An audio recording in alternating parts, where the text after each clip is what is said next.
नमस्कार मित्रों, मैं मुकेश श्रीवास्तव एक बार फिर भगवत गीता पे चर्चा के लिए। मित्रों, अभी तक हमने प्रथम अध्याय अर्जुन विषाद योग पे चर्चा किया, जिसमें हमने देखा किस तरह से महात्मा अर्जुन डिप्रेस हो जाते हैं जब वो युद्ध के मैदान में दोनों सेनाओं के मध्य में जाते हैं और वे अचानक निर्णय ले लेते हैं युद्ध न करने का। अपने इस निर्णय के विरोध में या सपोर्ट में बहुत सारी दलीलें दी, जिन्हें भगवान श्री कृष्ण सुनते रहे, मौन रह के चुपचाप सिर्फ सुनते रहे।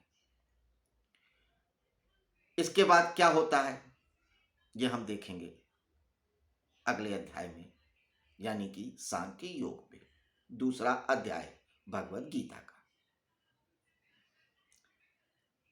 दूसरा अध्याय ये सांख्य योग भगवत गीता का मुख्य अध्याय है, या आप कह सकते हैं ये भगवत गीता की आत्मा है। आप 17वां अध्याय पढ़ लें, सिर्फ ये दूसरा अध्याय ना पढ़ें, आपने कुछ नहीं पढ़ा है। क्योंकि इसी अध्याय में भगवान श्री कृष्ण ने वो उपदेश दिया है जिसे वो देना चाहते थे मानव समाज के लिए, महात्मा अर्जुन के लिए, अपने सखा के लिए। तो यही अध्याय सबसे प्रमुख है। बाकी दूसरे के बाद से जितने अध्याय हैं, 16 अध्याय, वे तो सिर्फ इसका विस्तार हैं, या कह सकते हैं महात्मा अर्जुन की शंकाओं का समाधान दिया है उन अध्यायों में। बाकी ज्ञान तो सिर्फ इसी अध्याय में है। तो इस मुख्य अध्याय यानी कि भगवत गीता के आत्मा वाले अध्याय पे अब हम चर्चा करेंगे। चर्चा शुरू करें इसके पहले कुछ बातें कहना चाहूंगा। इस अध्याय का नाम सांख्य योग है, 2 शब्दों से बना है, सांख्य और योग। योग के बारे में हमने जाना ही कि योग का अर्थ होता है जोड़, यानी कि वह ज्ञान या वो विधि जिससे या पुरुष यानी आत्मा उस परमात्मा से अपने सोर्स से मिल जाता है, उसको योग बोलते हैं। तो सांख्य योग यानी कि वह विधि जिससे हम उस तत्व से मिलते हैं या उसको जानते हैं, वो सांख्य योग है। सामान्यतः हिंदू फिलॉसफी को पढ़ने वाले या जानने वाले सांख्य योग नामक इस द्वितीय अध्याय को उस सांख्य योग से कोरिलेट करते हैं, जिसे हम सांख्य दर्शन के नाम से जानते हैं, कपिल मुनि जिसके प्रवर्तक रहे हैं। लेकिन इस अध्याय में उस सांख्य योग से ज्यादा मतलब नहीं है, उसका कोई तात्पर्य नहीं है। यहां पे सांख्य का अर्थ है सम्यक ज्ञान से, क्योंकि सांख्य का अर्थ संख्या से भी है और सम्यक से भी है। वहां सांख्य दर्शन में संख्या शब्द का दोनों ही अर्थों में लिया गया है, प्रयुक्त किया गया है। एक तो ये कि वहां पे भी सम्यक ज्ञान की बात कही है, दूसरी चीज वहां पे जितने भी तत्वों को निरूपण किया गया है उनकी एक निश्चित संख्या है। कुछ लोग 24 मानते हैं, कुछ 25 मानते हैं।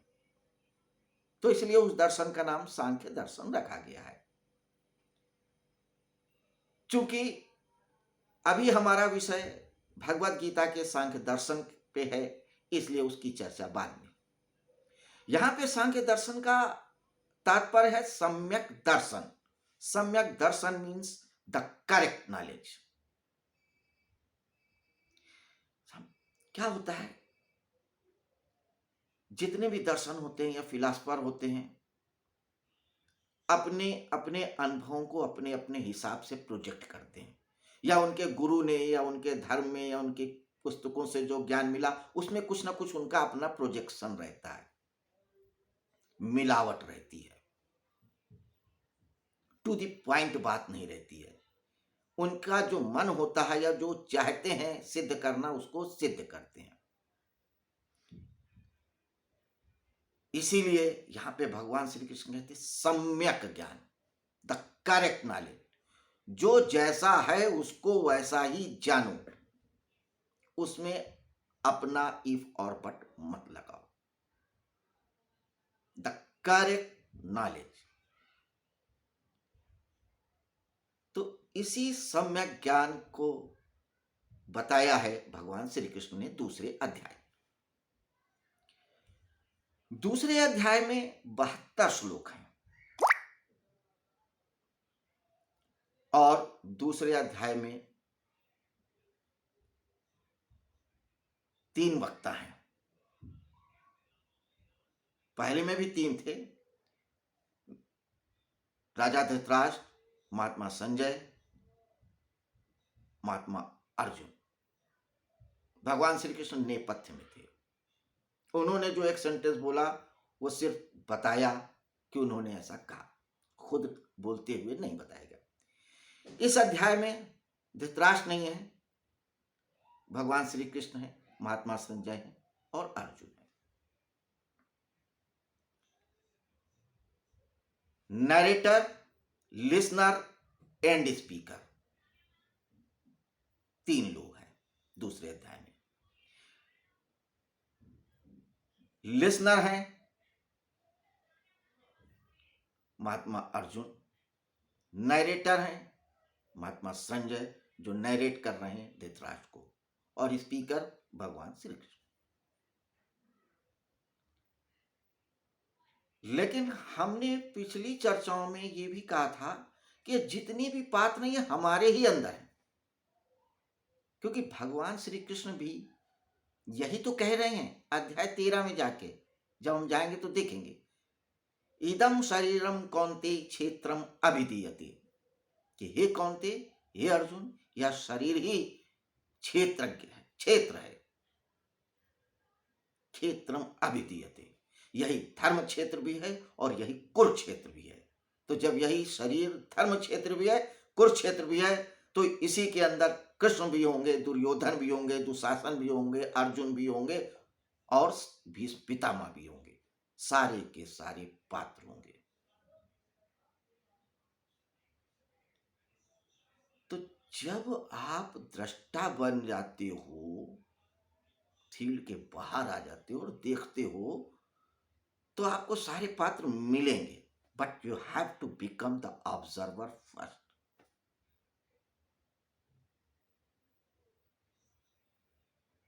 तो दूसरे अध्याय में भगवान श्री कृष्ण, महात्मा संजय और महात्मा अर्जुन हिस्सा लेते हैं।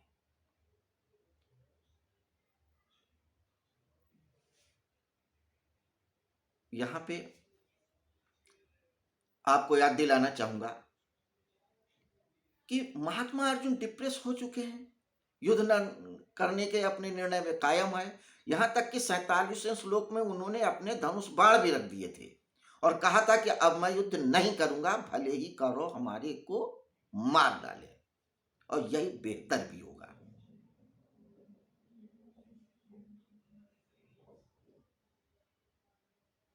महात्मा अर्जुन की आंखों में आंसू है, दुखी हैं। उनकी इस स्थिति का वर्णन संजय कैसे बताते हैं धृतराष्ट्र को? क्या कहते हैं? कहते हैं, तम तथा कृप्या विश्रम अश्रुपूर्णा कुलेक्षणम विषीदंतम इदम वाक्यम उवाच मधुसूदना। तम तथा कृप्याविष्टम, तब कृप्याविष्टम,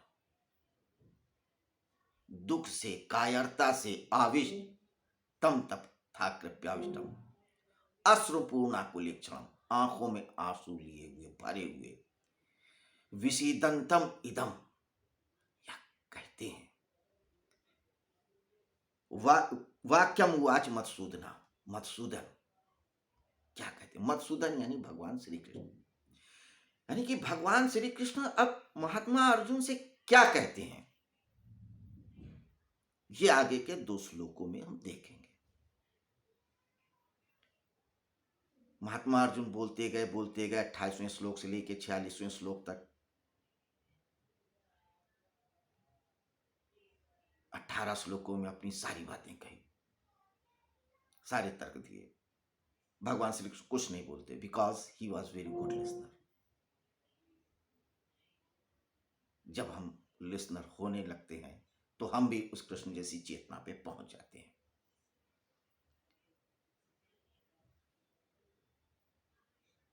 अब जब वो बोल चुके और चुप हो गए तब रिस्पॉन्ड करते हैं। ईश्वर तब तक रिस्पॉन्ड नहीं करता जब तक आप बोलते रहते हैं, आप प्रतिक्रिया करते रहते हैं, क्रिया करते रहते हैं। जब आप क्रिया कर रहे हैं तो वो नहीं प्रतिक्रिया करता, वो तो तब प्रतिक्रिया करता है जब आप क्रिया कर चुके होते हैं। तो जब महात्मा अर्जुन चुप हो गए तब बोलते हैं। क्या बोलते हैं ये महात्मा संजय बताते हैं धृतराष्ट्र से। क्या बता रहे हैं कि भगवान श्री कृष्ण कहते हैं कुतस्तत्वा कस्मलविदं विषमे समुपस्थितम। कुतस्तत्वा कस्मलमिदं विषमे समुपस्थितम अनार्जुष्टम स्वर्गम कीर्ति कर्मर्जुन। कुतस्तत्वा कस्मलमिदं, ये कायरता, ये गंदगी, ये नपुंसकता तुम्हारे अंदर कहां से आ गई? इस समय विश्व में जिस समय आपको बिल्कुल ललकारना चाहिए युद्ध के लिए, धनुष और बाण को चढ़ा लेना चाहिए, उस समय तुम युद्ध न करने की बात कर रहे हो। ये ठीक नहीं है। कुतस्तत्वा कस्मलमिदं, हे अर्जुन ये कैसी कायरतापूर्ण बात कर रहे हो? और इस समय में तुम क्षत्रिय हो। अनार्जुष्टम स्वर्गम कीर्तिम करम अर्जुन, हे क्षत्रिय, ये जो तुम कर रहे हो ना उचित नहीं है। ये कृत्य तुमको पृथ्वी पे तो बदनामी कराएगी, स्वर्ग तक में तुम्हारी बदनामी हो जाएगी। ऐसा कार्य कर रहे हो। जीते जी तो नरक में रहोगे, मरने के बाद भी नरक में जाओगे, और अगर स्वर्ग चले भी गए तो वहां पे भी तुम्हारी बुराई यही रहेगी। आगे क्या कहते हैं? क्लैब्यम्मा इसमगमा पार्थ न तत्व उपपद्यते। क्लैब्यम्मा इसमगमा पार्थ न तत्व उपपद्यते क्षुद्रम हृदय दौर्बल्यम तत्वोत्तिष्ठ परंतप। क्लैब्यम्मा इसमगमा, अपनी इस कायरता को छोड़ो। न तत्व उपपदे, उठो हे पार्थ, इस हृदय की दुर्बलता को भगाओ। तत्वोत्तिष्ठ परंतप, हे पार्थ युद्ध करो। अब थोड़ा श्लोकों पे जाते हैं। भगवान श्री कृष्ण मनोवैज्ञानिकों के भी मनोवैज्ञानिक थे।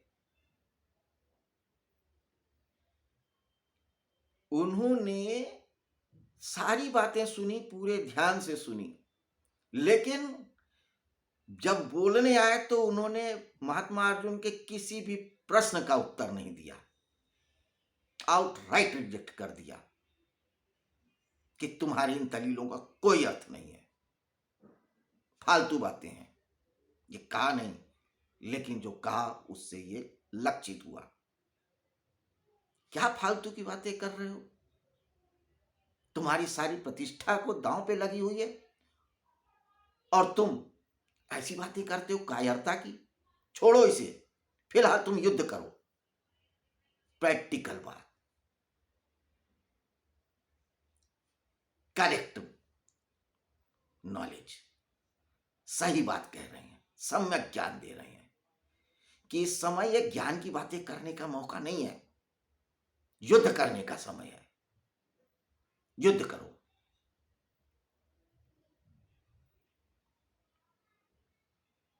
हम लोग यही तो चर्चा कर रहे हैं कि गीता मन का विज्ञान है।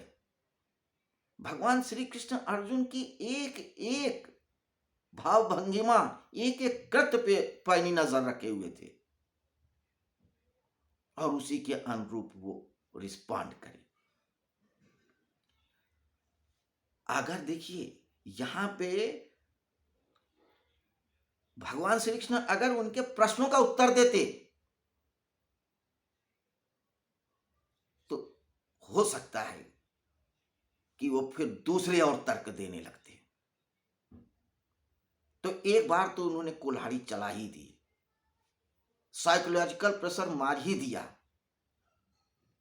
जब तुम जो जो भी बात कर रहे हो बिल्कुल बेकार बात कर रहे हो, इसका कोई मूल्य नहीं है, meaningless, all the logics are rubbish, you forget it and get up and fight.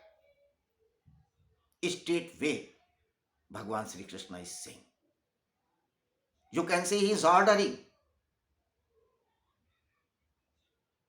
Order दे देते हैं।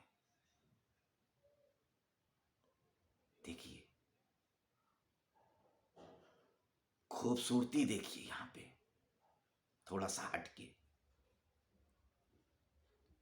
अगर आप यथार्थ की बात करें तो युद्ध के मैदान में भगवान श्री कृष्ण क्या सारथी हैं, रथ हाँक रहे हैं, he is a chariot driver, रथ को हाँक रहे हैं। एक ड्राइवर या एक रथ हाँकने वाले की क्या हिम्मत कि वो बोले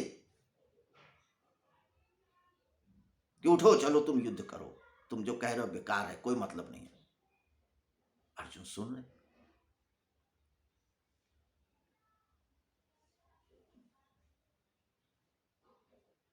तो आप समझिए